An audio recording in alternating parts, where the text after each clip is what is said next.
Bonjour. Est-ce que vous trouvez que c'est trop sombre parce que sinon, on voit mal la présentation dans la pièce? Est-ce que ça va? Je ne veux pas vous endormir après un bon dîner. Tout le monde a dîné? Tout le monde a un café? Oui, ça va? C'est correct? Super. Je ne suis pas plate. Je suis pas plate. Je pense que ça va bien aller. Alors, bonjour. Je me présente, Caroline Jourdouin-Malo. Je suis directrice de l'innovation au Collège Charlemagne, qui est une école privée du Québec, du Canada. Donc, le bel accent que j'ai vient de là. Et le Collège Charlemagne est une école qui est aussi primaire, donc premier degré pour vous, et secondaire, second degré.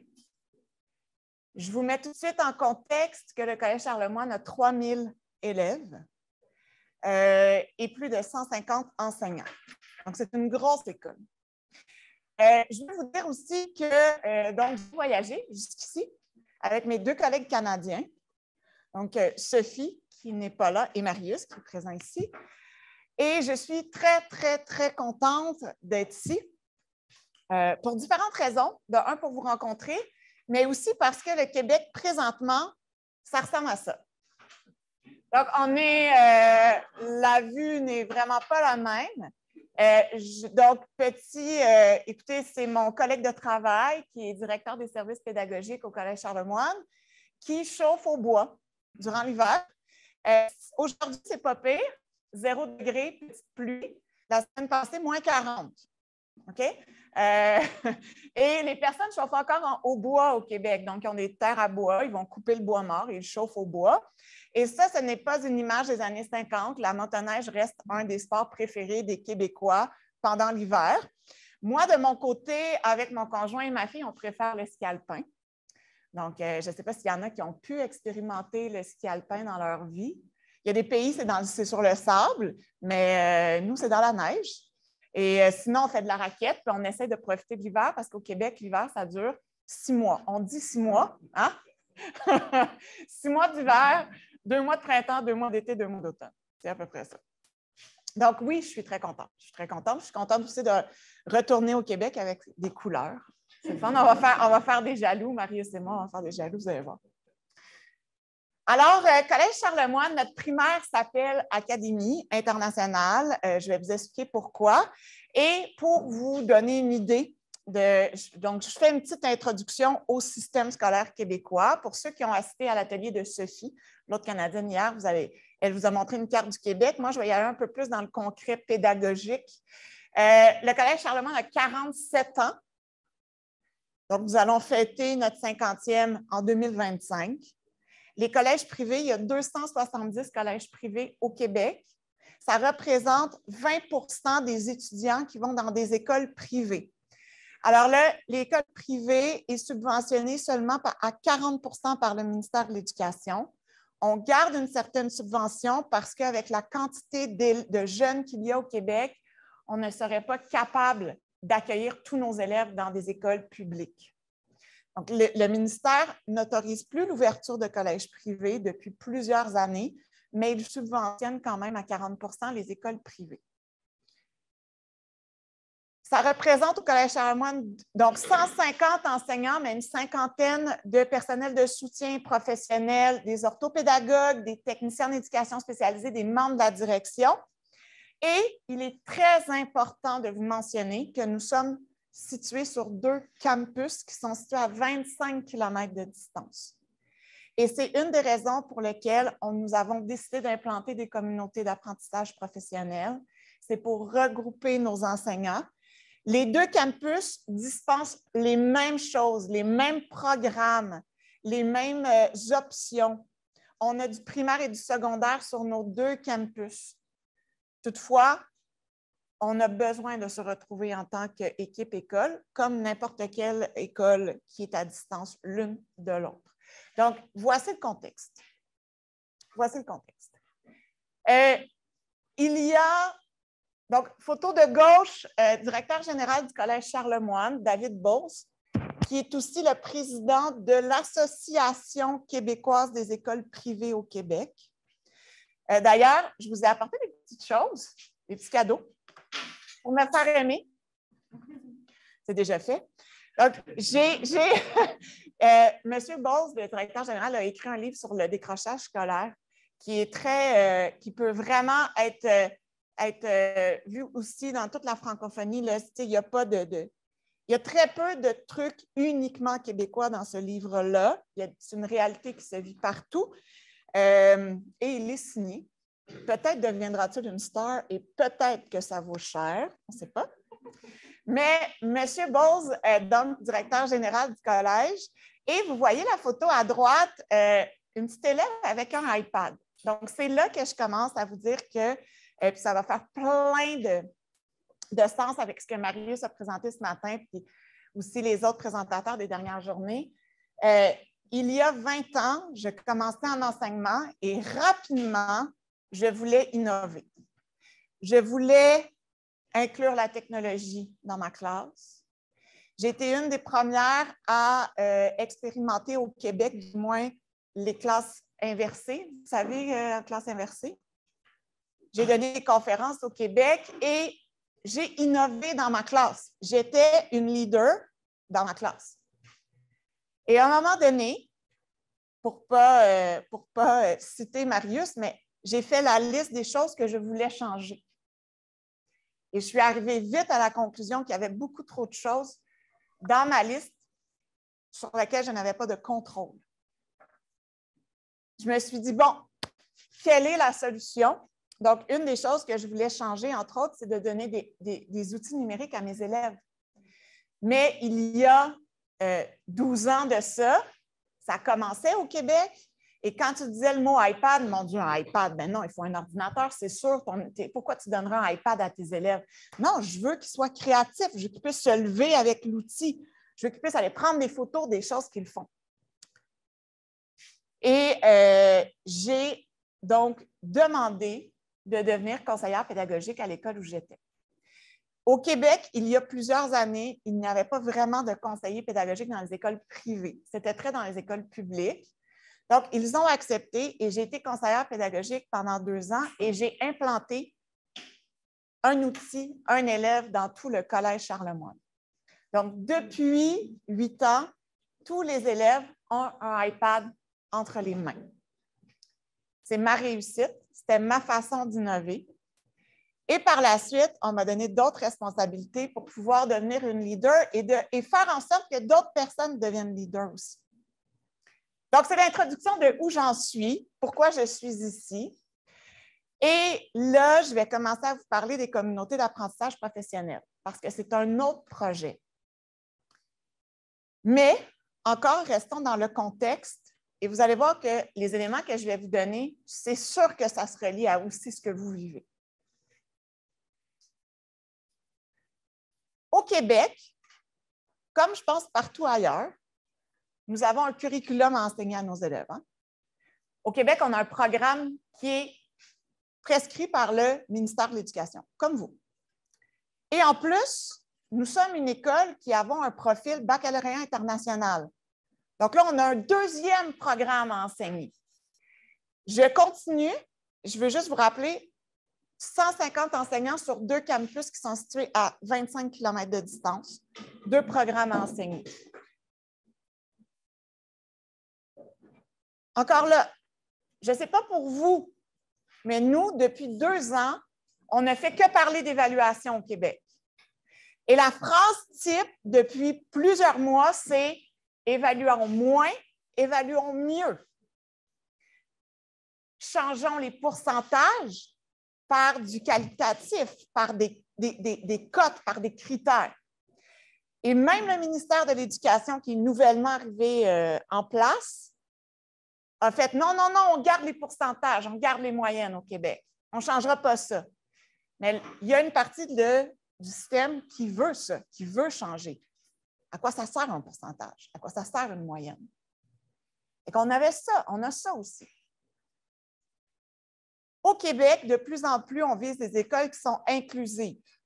Au Collège Charlemagne, on a un élève sur 2, donc 3 000, ça fait 1 500, qui a un trouble d'apprentissage, qui utilise un ordinateur portable pour aider, plus l'iPad, qui ont souvent, on a un profil d'appui pédagogique. Donc, on n'est pas une école élitiste. On est un collège privé, mais on accepte tout le monde qui ont réussi leur primaire.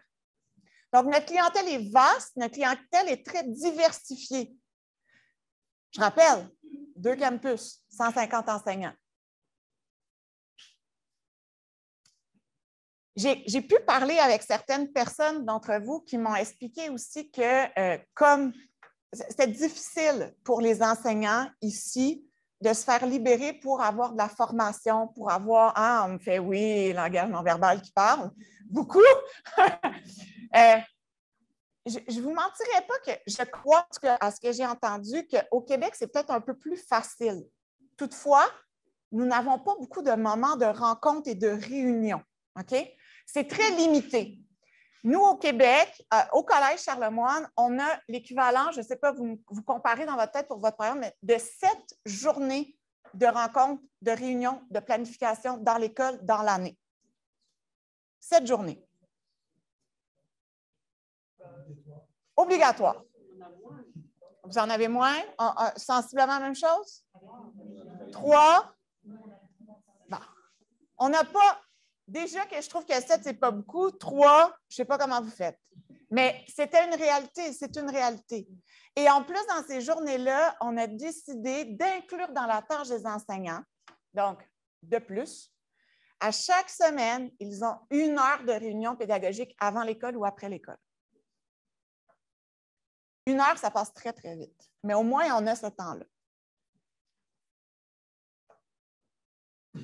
Je ne sais pas vous, mais nous, au Québec, on a beaucoup de difficultés à trouver des enseignants et à les garder. 20 de nos nouveaux enseignants quittent après 5 ans au Québec pour différentes raisons. Je pense que vous aussi, hein, c'est beaucoup. Hein? Et les enseignants qui restent veulent des responsabilités pédagogiques, veulent devenir des leaders. Mais on ne peut pas tous les mettre en conseiller pédagogique. On ne peut pas tous leur dire, on va te libérer de ta tâche pour que tu puisses former tes enseignants, pour que tu puisses être conseiller technopédagogique. On ne peut pas tout faire ça, mais on ressent un besoin chez les enseignants qui restent. Et ils ne veulent pas abandonner l'enseignement. Ils veulent continuer à enseigner. Et finalement, du moins au Collège Charlemagne, mais je pense que c'est partout pareil, on veut la réussite de tous nos élèves. C'est quelque chose d'intrinsèque. Quand on a décidé d'aller enseigner, d'aller étudier en enseignement, on ne s'est pas dit, bon, ben moi, je vais me donner un petit 10 qu'à chaque année, mes élèves ne réussissent pas, un petit 10-15 Ben non. On est allé et on a dit, je veux que mes élèves réussissent. C'est ça mon but. Dans les écoles dans lesquelles vous travaillez, je suis certaine que vous avez une mission, une vision, des valeurs. Oui? Est-ce que vous les connaissez? Ah ah! C'est rare qu'on connaît la mission de notre établissement. La vision, encore moins. Les valeurs, encore moins. À moins qu'ils soient placardés sur les murs de l'école. Mais l'important, c'est de les connaître. Et si vous ne les connaissez pas, c'est parce que ça ne vient pas vous chercher. Nous, au collège, on a décidé d'avoir une mission qui dit qu'on veut que les élèves relèvent les défis de leur génération. Ce n'est pas pour rien qu'on a implanté le iPad. Parce qu'on s'est dit, mon Dieu, ils vont avoir un outil entre les mains tout le temps. Je veux dire, tu vas à l'épicerie, tu veux convertir des francs en des dollars canadiens, tu as juste besoin de parler. Hein? Ça ne fonctionne pas tout le temps, par exemple. Et c'est pour ça aussi qu'on a implanté le baccalauréat international, pour apprendre une autre langue, pour avoir des projets interdisciplinaires, que je vais vouloir transdisciplinaire après avoir écouté Pascal. C'est vrai. On a une vision qui se termine en disant qu'on veut que nos élèves soient heureux. Bon, on veut être heureux hein, dans la vie. Et on a des valeurs qu'on a changées l'année passée pour inclure la collaboration en lien avec les communautés d'apprentissage professionnel. Est-ce que vous voyez de la pédagogie là-dedans? Moi, je n'en vois pas. Et ça, c'est quelque chose qu'il faut changer dans les établissements scolaires. Il faut que la vision soit pédagogique. C'est ça qui est directement en lien avec la réussite des élèves. Oui, c'est beau. Tout ça, c'est super beau. Le respect, la persévérance, il faut le... Mais où est la pédagogie là-dedans? Je vais mettre la présentation sur le site de Alban. Inquiétez-vous pas, j'ai oublié aujourd'hui, mais c'est sûr que je fais ça avant ce soir. Donc, la première étape, c'est qu'il faut repenser notre vision d'établissement. Et ça, c'est juste vous qui pouvez aller voir votre direction d'école en disant, écoute, je pense qu'il faudrait je vais dire un terme anglophone, qu'on upgrade un peu. Maintenant, j'ai fini mon introduction. Je ne sais pas. J'avais calculé quand même.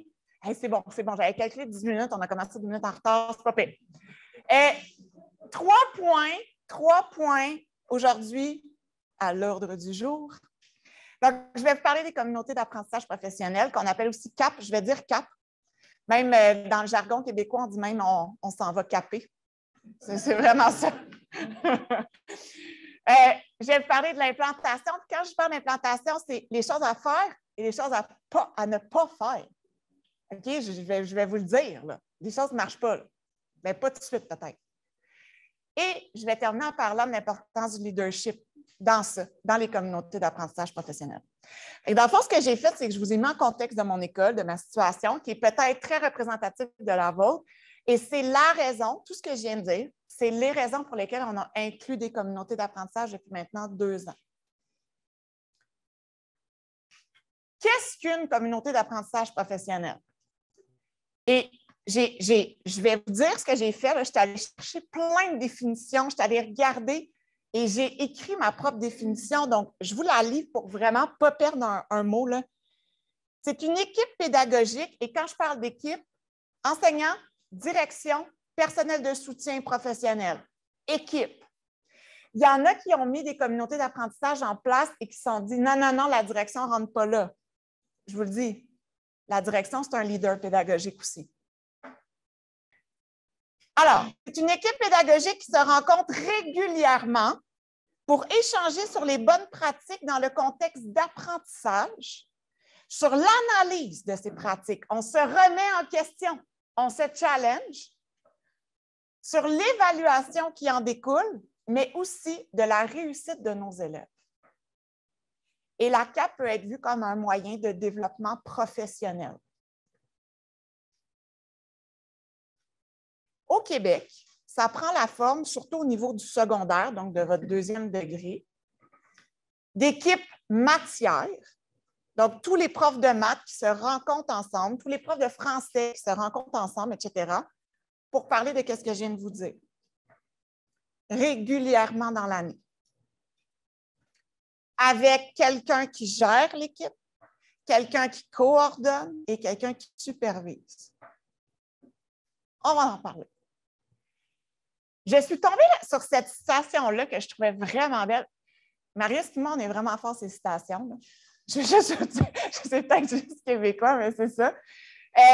Agnès Castel, c'est quelqu'un qui est venu dans la dernière édition de Ludovia en Polynésie française, ou peut-être aussi en Europe, là, mais elle est citée dans Ludovia, là, sur le site de Ludovia, qui a dit « Nous sommes une seule chose, la réussite des élèves. » On est là pour ça. On est là pour ça. 2 choses dans un contexte d'inclusion. Donc, quand on décide d'être une école inclusive, quand on décide d'admettre des élèves qui peuvent être en difficulté d'apprentissage, on se doit de considérer 2 éléments et d'aller dans ce sens-là. La première, c'est qu'il faut travailler différemment avec l'équipe école. Et là, vous êtes une vingtaine à retourner dans votre établissement demain, ou peut-être lundi, et à transmettre le message qu'il faut travailler différemment. Mais il suffit d'une personne qui fait ça pour changer des choses. Il suffit d'un leader. Il faut intervenir de manière stratégique en collaboration. 2e point, il faut absolument que votre direction d'école vous soutienne pour vous permettre d'améliorer vos pratiques et de développer votre plein potentiel dans l'exercice de vos fonctions.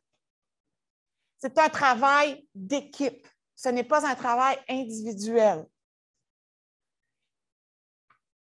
Travail d'équipe. Une équipe, c'est fort. Une équipe, ça permet de changer beaucoup de choses. Je vais vous montrer une petite vidéo. Ça aussi, on est fort sur les vidéos. Je vous montre une petite vidéo qui va vous faire sourire. Toutes mes vidéos sont très facilement retrouvables sur YouTube si vous voulez les réutiliser. Là, je dois cliquer et je dois sortir. Et là, il y a quelqu'un qui m'a dit de partager mes affaires, mais... Attendez. Je vais peser sur pause. Il y avait du son. Il y a du son. Mais là, celui qui est venu m'aider, il est là-bas sur son cellulaire. Excuse-moi. Est-ce que tu peux venir m'aider juste pour qu'il entende le son, s'il te plaît? Ah, je pensais que c'était toi qui étais en...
Super, merci.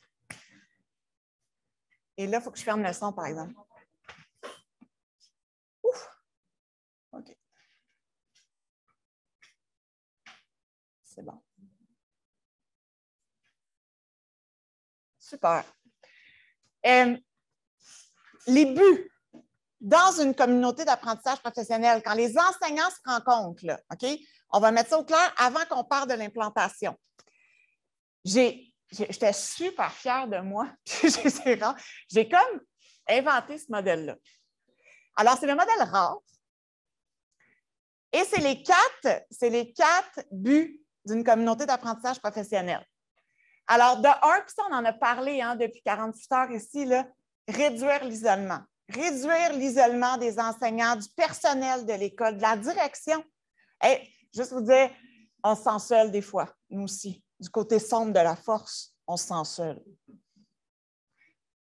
Analyser, et là, bon, là, je commence par quelque chose, là, analyser les résultats des élèves. Un autre but de la communauté d'apprentissage,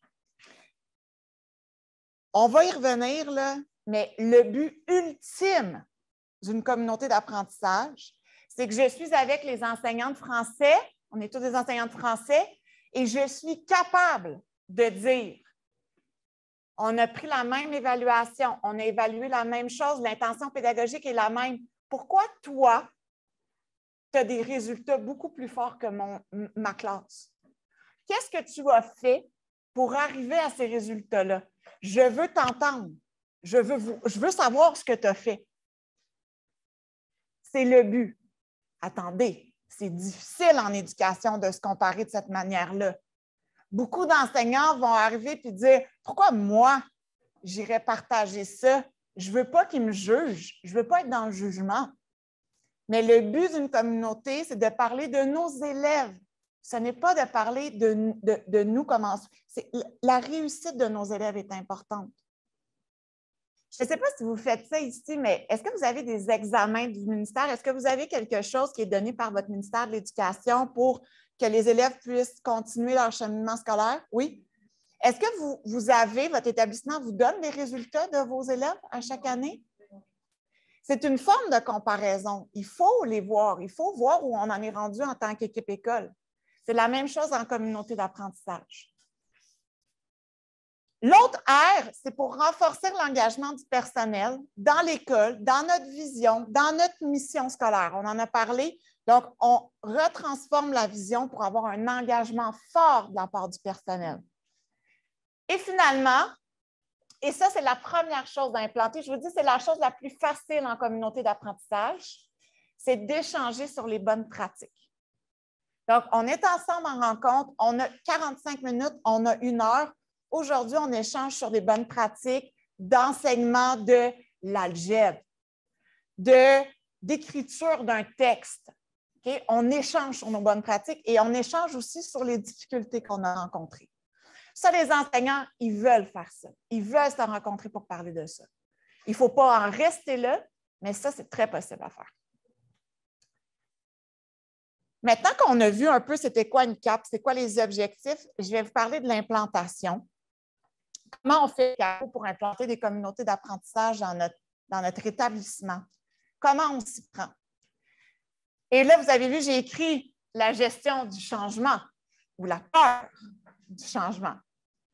Mais on en a assez parlé hier et aujourd'hui à Ludovia qu'il faut un leader, il faut quelqu'un qui veut faire un pas, qui veut faire, puis là je reprends Marius, qui veut faire changer le bateau un peu, la direction du bateau, juste un peu.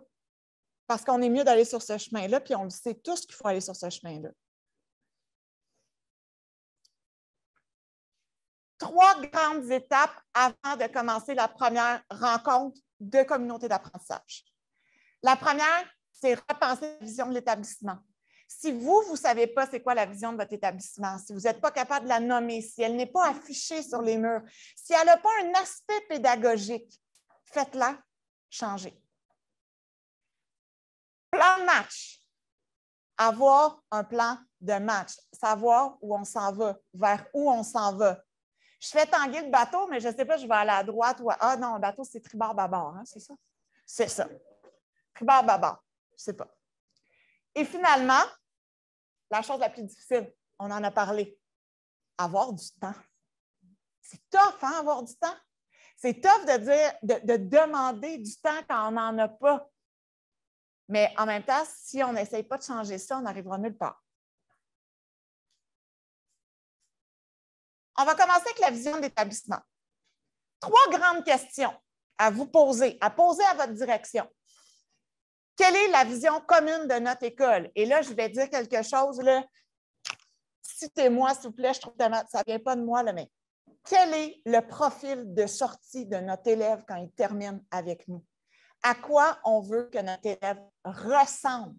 Quand je dis notre, c'est tout le monde. Est-ce qu'on veut qu'il puisse se débrouiller avec la technologie? Est-ce qu'on veut qu'en mathématiques, on soit les plus forts? Est-ce qu'on veut qu'il puisse écrire des textes de la bonne manière? C'est quoi notre profil? Est-ce qu'on veut qu'il soit bienveillant, empathique? Est-ce que c'est plus des valeurs? C'est à vous de le voir, mais ça doit être dans la vision de l'école. Une fois que vous avez... Là, vous impliquez toute la communauté. Sondez vos élèves. À quoi ils veulent ressembler, eux, quand ils vont quitter votre école? Sondez les parents.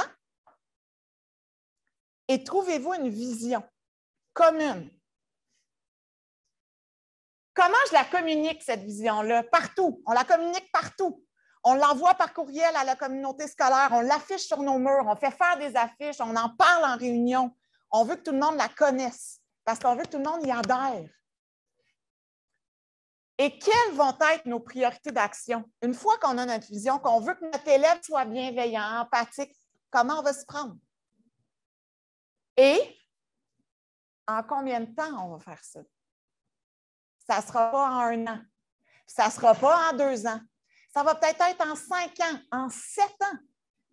Si on parlait du bateau, là, une petite école, là, un petit bateau à moteur, là, si on veut changer de direction, ça va peut-être être plus facile qu'un gros paquebot. Puis là, je ne dis pas Titanic, Titanic a coulé. Un gros paquebot. Le plan de match. Bon. Les ressources. Comment je vais faire pour aller chercher mes ressources? Parce que moi, en tant qu'enseignante, moi, en tant que direction pédagogique, moi, en tant que conseiller pédagogique, je ne peux pas faire ça tout seul. Donc, le but, c'est d'aller vous chercher des alliés, du monde que vous savez qui vont embarquer avec vous. Hey, je suis allée à Ludovia, je veux qu'on ait des communautés d'apprentissage professionnel. Est-ce que tu embarques avec moi? On va aller voir la direction. Est-ce que tu embarques avec moi? On pourrait se rencontrer à tel moment, donner l'exemple. Commencer à quelque part, faire un pas vers l'avant. Comment et à qui attribuer les tâches? Là, je veux que vous pensiez à une personne dans votre établissement que vous savez que c'est une personne innovante, c'est une personne qui va embarquer, c'est une personne qui est un leader. Commencez par cette personne-là. Commencez par cette personne-là. Il suffit d'une autre à côté de vous. La durée de l'implantation. Hey, nous, là, on se donne 2 ans. Dans 2 ans, on fait notre première cap. On cap pour la première fois. Dans 1 an, on cap. Dans 3 ans, on cap. Donnez-vous une durée. Et comment savoir que nous avons réussi? Une fois que les caps sont là, puis là, ça fait 2-3 ans qu'on gère ça, puis qu'on se rencontre quelques fois dans l'année, puis qu'on parle d'évaluation, c'est quoi? Comment on peut se rendre compte que ça fonctionne? Les résultats des élèves, la réussite des élèves. C'est le seul élément qui va vous dire si votre communauté d'apprentissage professionnel évolue. Est-ce que, bon, ça va, ça va. Dernière étape du plan de match, le temps. 2 questions en une. Comment s'assurer de donner assez de temps pour les caps? Comment s'assurer de donner assez de temps pour planifier les caps? Je ne vous mentirai pas. La littérature dit la chose suivante, il faut plusieurs rencontres dans l'année. Combien, Caro? Ça dépend de votre environnement. Les personnes qui, dans le livre, là, si vous voulez le consulter après, prendre une photo, dans ce livre-là, de Martine Leclerc, elle parle d'environ 8 à 10 rencontres dans l'année. d'1h30, 1h45. Chez nous, on en avait moins l'année passée. Les enseignants en ont demandé plus. Donc là, on est plus dans le 10 rencontres dans l'année. Mais je vous dirais qu'il faut commencer à quelque part. Il faut commencer à quelque part. Oh! Donc, commencez par 5 rencontres, 4 rencontres. Commencez en milieu d'année s'il faut, mais commencez. Et l'autre chose, c'est comment s'assurer de donner assez de temps pour planifier les caps. Comme enseignante, comme CP, comme direction, peut-être que vous n'avez pas le temps de faire ça. Peut-être que vous n'avez pas le temps de tout superviser. Il vous faut une équipe. Il vous faut une équipe de leaders. Si vous faites vos communautés d'apprentissage professionnel par équipe matière, il faut un leader par équipe matière. Et il faut donner un peu de temps à cette personne-là pour organiser les communautés d'apprentissage professionnel, faire un ordre du jour, communiquer et faire le pont entre la direction pédagogique et l'équipe matière. 2 conditions importantes, le temps de rencontre et trouver une personne qui va être le leader de l'équipe. Je perds toujours mon clicker. Ça, c'est ma vie, ça. Avant d'arriver dans l'importance du leadership, je veux vous parler des impondérables. Donc, je résume certains points impondérables d'une communauté d'apprentissage professionnel. Alors, il faut s'assurer de la disponibilité des ressources. Et là, je vais dire de quoi? C'est possible, même quand ça paraît impossible. Un petit pas à la fois. Soyez un leader dans votre établissement. Avoir une équipe de direction d'école solide, et quand je dis solide, c'est qui veut embarquer aussi. Et des alliés partout. Une équipe de leaders. Très important. Toute décision pédagogique doit être basée sur la réussite des élèves et non pas sur un besoin d'enseignant. Je vous raconte quelque chose. Nous, à l'école, on a 90 des enseignants qui embarquent dans les communautés d'apprentissage plus, qui ne veulent que ça, qui sont dedans. Mais on en a qui sont, là, je ne sais pas si vous utilisez le terme-là, au Québec, on dit des tannants. Des tannants. C'est des personnes un peu plus difficiles, qui sont dans les rencontres, dans le fond, qui se croisent les bras. Ils sont là. C'est pas nécessairement, c'est ça, c'est pas nécessairement les personnes qu'on souhaite avoir en communauté d'apprentissage professionnel, mais il y en a partout. Et je vais l'appeler Jules. Jules vient me voir et me dit, Caroline, écoute, je pense qu'il y a quelqu'un qui pense qu'il y a un cours ici. Hein? Ah, c'est ça d'après. Hop, il y a 20 minutes. Caroline, on est fatigué. Oui, je sais, moi aussi, Jules, je suis fatiguée. Tu sais, là, les 2 prochaines rencontres de communauté d'apprentissage, on peut-tu avoir du temps en place individuellement pour corriger? Ben non, ça ne se passera pas. Parce que ça a été clair depuis le début de l'année que notre vision n'était pas celle-là. Tu as ton temps dans ton horaire à toi pour corriger tes choses. Les communautés d'apprentissage professionnel sont basées sur la réussite des élèves. Puis Jules, écoute, viens me voir à mon bureau demain après-midi. On va parler un peu de ton rôle à l'intérieur des communautés d'apprentissage. Et là, on dit à Jules comment il est important.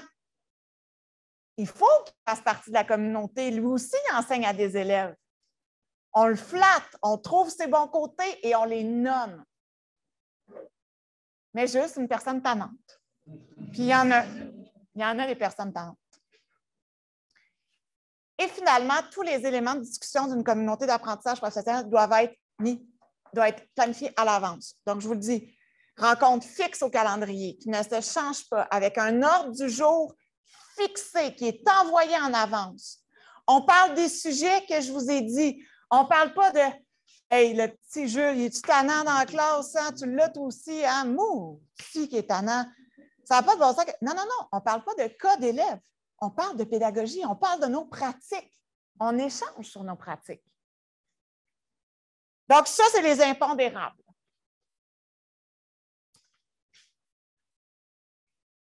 Et, je répète ce que je viens de dire, certains éléments à vraiment inclure dans les ordres du jour des communautés d'apprentissage professionnel, on échange sur nos pratiques gagnantes. On détermine nos cibles d'apprentissage en équipe. On est les profs de maths ensemble. On veut enseigner les fonctions algébriques. OK, on va se prendre pour le prochain mois, on enseigne les fonctions algébriques. On veut apprendre ça à nos élèves. On les nomme. On est une équipe. On enseigne la même chose. Et on tend vers l'analyse des résultats de nos élèves. On a enseigné les fonctions algébriques. Ça a-t-il bien fonctionné de ton côté? Ça n'a pas bien fonctionné. Moi, ça a super bien fonctionné. On peut s'échanger, toi et moi? Est-ce que vous voyez l'évaluation là-dedans? Elle est là. Elle est là, l'évaluation. Elle fait partie de tout cela, l'évaluation. C'est central. Dans ce livre-là, que 3 personnes auront la chance de partir avec. Chance. Le directeur général de l'école a écrit ça. Alors, il faut croire en eux et tout mettre en œuvre pour créer des meilleures conditions possibles pour qu'ils puissent réussir à obtenir un diplôme ou une qualification qui leur permettra de réaliser leur plein potentiel et d'accomplir leurs ambitions et leurs rêves. La CAP, c'est pour aller là. C'est ça, c'est le but ultime. Je vais passer vite sur le prochain tableau parce que je ne veux pas décortiquer. Là. Quand on implante quelque chose, moi, c'est ça que j'ai vécu avec ça. Ce n'est pas moi, hein, c'est le guide d'accompagnement des directions d'école. Vous allez voir, j'ai mis mes références à la fin. Vous allez pouvoir prendre une photo. Ça, c'est les éléments, les 5 éléments qu'il faut quand on essaie d'implanter quelque chose dans une école. Comme pour l'implantation du iPad, comme pour l'implantation des communautés d'apprentissage professionnel. La ligne parfaite, elle est en haut. On a parlé de quoi tantôt? La vision de l'école, l'engagement de notre direction, l'engagement de notre personnel enseignant, mes ressources, le temps, mes ressources humaines, mes leaders qui vont être dans mes équipes et mon plan de match. Si j'ai ça, mon bateau va faire un virage. S'il manque ma vision, vous voyez, je n'ai pas de vision, j'ai tout. Puis nous là, je peux vous dire qu'au Collège Charlemagne, là, on est limite ça. Il faut qu'on change notre vision. Donc, si on a tout sur notre vision, il y a de la confusion. Hey, Caro, pourquoi qu'on fait ça, là? C'est quoi le but, là? Où on s'en va, là? Le bateau, il tourne. Mais mon point, il est où? Si je n'ai pas d'engagement de la direction, je vais avoir un désengagement du personnel. La direction doit soutenir. Et tout d'un coup, vous allez voir, le bateau va revenir. Et il ne faut jamais revenir en arrière dans l'implantation.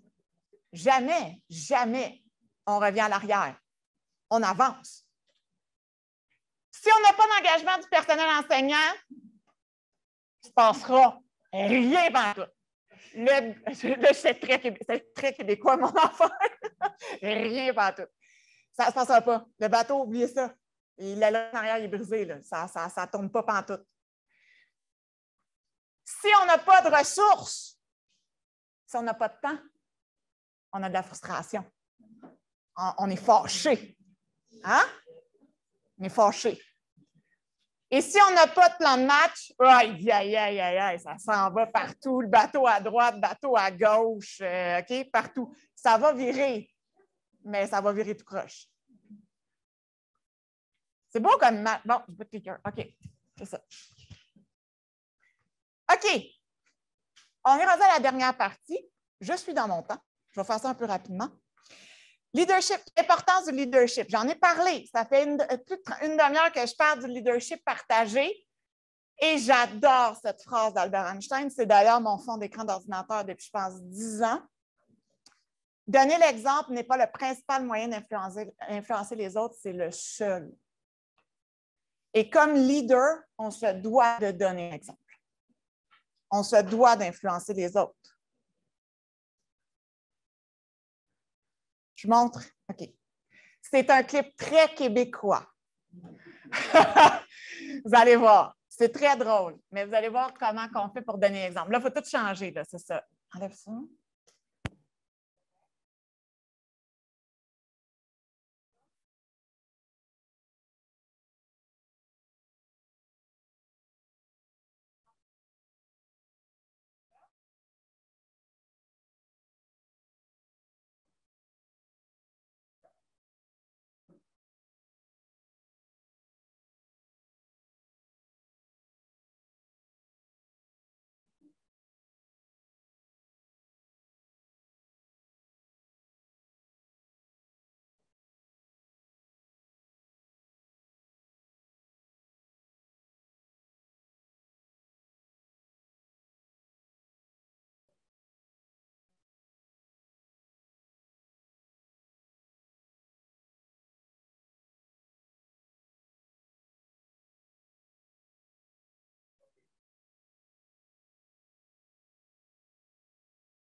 Ça aussi, c'est très facilement retrouvable sur YouTube. OK. On m'entend? Tout est beau? Parfait. Les leaders à l'école, je vais juste montrer comment ça fonctionne au Collège Charlemagne parce que ce n'est pas toujours comme ça que ça fonctionne dans certaines écoles. Donc, vous avez la direction pédagogique, donc, dont j'en fais partie, qui travaille avec la direction d'établissement, la direction d'école. La direction d'école, elle est très terrain. Elle s'occupe du day-to-day, elle s'occupe que tout fonctionne bien dans l'école. Au Québec, ça va du concierge à l'autobus scolaire, à les profs. Okay, bon. Si on est une grosse école, on a des directions adjointes. Donc, souvent, c'est par niveau. Nous, notre deuxième degré, donc notre secondaire, c'est secondaire 1, 2, 3, 4, 5, de 12 à 17 ans. Donc, au collège, on a une direction à chaque niveau qui s'occupe vraiment des cas problématiques. OK? Le petit Eric qui ne va pas bien en classe, bon. Et la direction adjointe supervise directement le personnel de l'école, dont les enseignants.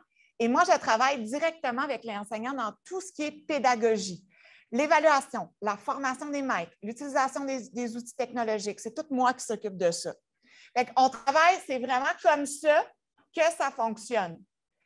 Par contre, dans les CAP, dans l'implantation des CAP, et c'est encore une image qu'il y a dans le livre de Martine Leclerc, c'est la formation en V des oiseaux.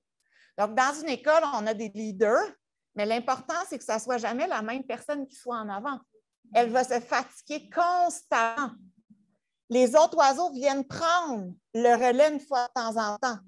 Et moi, c'est avec cette image-là que je me suis dit comment je peux faire pour implanter des communautés d'apprentissage professionnel avec une belle équipe de leaders sans que ça soit une seule personne qui prend tout le lead. Je ne pouvais pas faire ça tout seul. Et là est arrivée ma métaphore du lapin.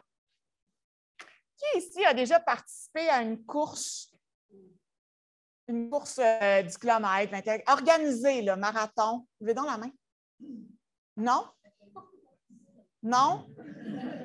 Oui? OK, je vous explique.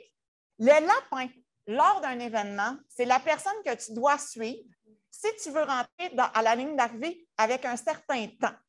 Donc, moi, si je fais un 10 km et que je veux rentrer en 45 minutes, ça a l'air, c'est jamais arrivé, je vous disais, en 45 minutes, je vais suivre mon lapin de 45 minutes. Lui, il est là pour me leader. Et là, je me suis dit, OK, mettons ça à la sauce scolaire. Mes enseignants sont là. Dans mon équipe, dans ma communauté d'apprentissage, mes enseignants, c'est des coureurs. Et j'ai une personne dans l'équipe qui court aussi. C'est un enseignant aussi, il court aussi. Mais les autres vont le suivre. Nous, chez nous, on l'appelle le responsable matière. Cette personne-là, j'ai décidé qu'en début d'année, il allait enseigner à 85 % de sa tâche. Pas 100 %. Je te donne une tâche à 85 %, tu as 15 % de ta tâche, c'est juste pour les communautés d'apprentissage professionnel. Tu les organises, tu les animes et tu fais le pont entre l'équipe et moi.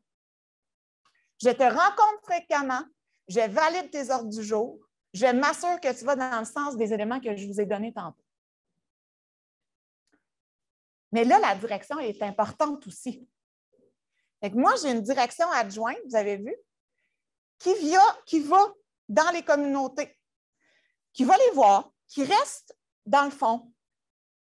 C'est mon entraîneur. C'est la personne qui a entraîné l'équipe. Elle ne court pas. Elle n'enseigne pas. Elle a déjà couru, hein? Les directions, ça a tout déjà enseigné. Et vous savez ce qu'elle fait souvent? Elle s'occupe des blessés. Elle s'occupe de mes tannants. Quand elle voit qu'il y a un tannant qui ne suit pas, qui corrige par une communauté d'apprentissage, elle le rencontre après et elle dit « Écoute, tu es important. Tu as de l'expérience. On veut t'entendre. » Et finalement, il y a moi. Moi, vous savez ce que je fais, moi? Je mets la musique au marathon. Je m'organise du marathon. Je m'organise de la course. Je m'assure que les équipes courent. Je m'assure que ça l'avance. Puis je mets la musique. Donc, en gros, puis je vais passer cette vidéo-là juste pour elle est le fun, mais je vais passer.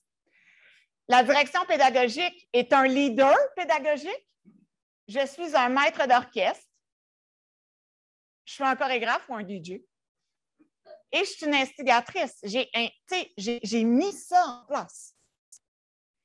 Ma direction adjointe, c'est un leader pédagogique aussi. C'est un entraîneur. C'est un conseiller. Et c'est mon bras droit. C'est la personne à qui, le responsable matière aussi, mais c'est une personne à qui je fais confiance. Le responsable matière, c'est un leader aussi. C'est un animateur, c'est un coordonnateur et c'est un exemple à suivre. Mon lapin, je suis mon lapin, c'est un exemple. Et finalement, les enseignants deviennent des experts, deviennent des influenceurs, des innovateurs et des responsables de leur développement professionnel. Parce qu'en étant là, en échangeant, ils se développent.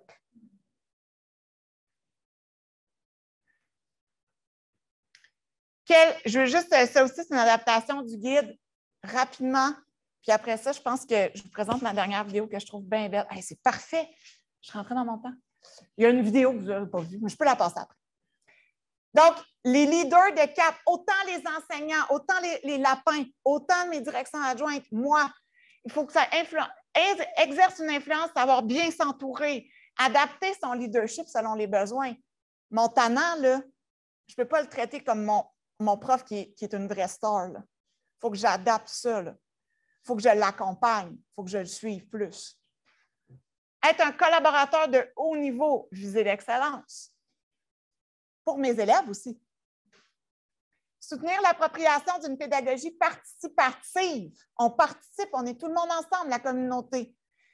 Être un modèle, montrer l'exemple et finalement utiliser la pratique réflexive avec son équipe. Savoir se remettre en question. Parler des mauvais coups, comparer nos résultats. On arrive à ça. Il faut arriver à ça en communauté d'apprentissage professionnel. Je termine avec une vidéo que je trouve fantastique qui montre un peu le rôle de chacun dans l'équipe. Puis après ça, je suis là pour répondre à vos questions. J'ai apporté au Québec, en Ontario aussi, en Mario, je pense qu'il a l'école branchée. Oui. C'est une revue, donc c'est un duo. Je donne ça en cadeau, j'en ai quelques exemplaires sur le leadership pédagogique et sur coéduquer à l'ère du numérique, parents et enseignants.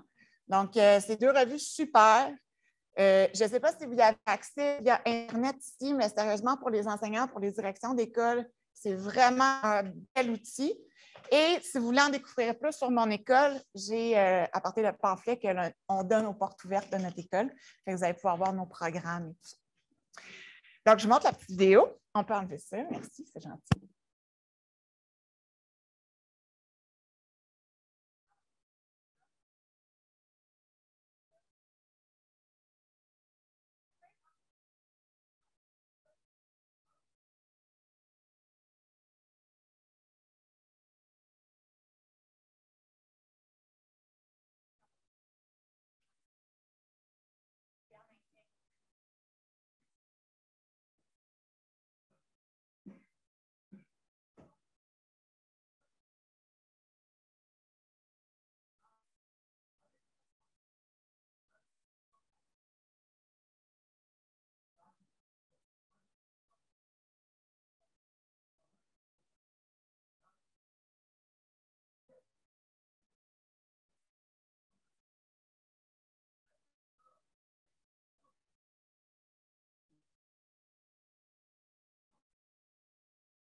C'est tout, c'est terminé. Je vous remercie.